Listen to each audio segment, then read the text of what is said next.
Hey there, welcome back to the channel. Today I wanted to showcase the game that I made for the 1 hour game challenge. There are two very simple rules to this challenge. 1. You only have 1 hour to make the game, and 2. Everything that you use in your game has to be made by you. I knew when I started this challenge, I had to make a simple game that had a small scope, and I also knew that I would have to get a prototype working in only a matter of a few minutes. So with that, I began to think about simple games, and I thought about two incredibly simple games that I had played before. The first one was Flappy Bird, and the second one was the dinosaur game that you could play when you were offline in Google Chrome, both of which only had one action that you could do, which was flying and jumping. Within the first minute of thinking about this, I chose to make my version of the dinosaur game. I first started to make the prototype.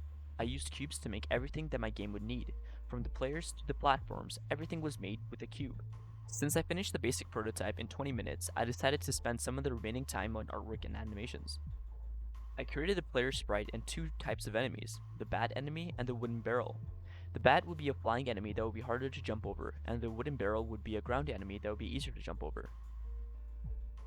Additionally, I also created 3 different tiles that would be used for the parallax background effect. I was quite happy with the artwork that I had made, especially the ground tiles. I think that they looked amazing and the tiling for the ground tiles looked really good.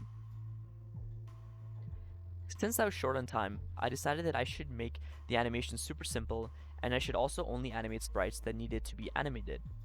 What I ended up with was a 2-frame animation for the player walking and a 2-frame animation for the bat flying. Every other sprite in the project had no animation. I then also added some very simple UI to the game. The text that you see at the start of the game, the text that you see at the very end of the game, the quit text, the score text, and the high score text. In the scoring system that I decided to implement, the player got 1 point every time they successfully jumped over an obstacle. I have also implemented a parallax background effect. Originally I wanted the parallax background to be more complicated and to have 3 layers: the background, the platform the player would be standing on, and the foreground. However, I was having issues with the foreground layer, so I decided to just include 2 layers, the background and the platform that the player would be standing on. I also decided to incorporate a small amount of dynamic lighting in hopes that it would immerse the player more and that it would give the game a cool contrast between the player and the rest of the game. I did this by making everything in the scene darker than I made the player. The most time I spent in this challenge was on implementing the tile spawning system.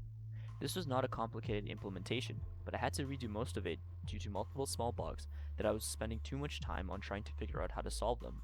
So what I ended up with was, before the game starts, I would spawn ground tiles and rock tiles to fill the screen up, with one additional set of tiles on the right hand side. When the player started to move, the tiles that would go off screen would get destroyed, and they would be replaced at the end the player would be going towards by new tiles of the same type. The offset was there so that the player would not notice an empty spot before the tile spawned. At this point, when I was creating the game, I only had 5 minutes and I only had one thing left to do: the audio. I used a program called SFXR to create the sound effects for the player's jump, the player's death, and when the player got a point.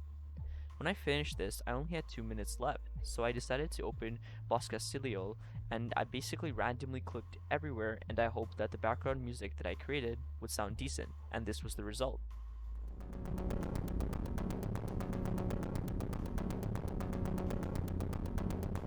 So it wasn't that good, so I ended up reducing the volume of the background music in hopes that it would be something that the player wouldn't focus too much on. If you want to play Jumpy Jack, I've uploaded it to itch.io and there will be a link in the description below.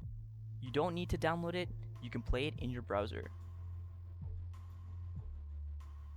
And that was my submission for the 1 hour game challenge. Let me know your thoughts about my game in the comments.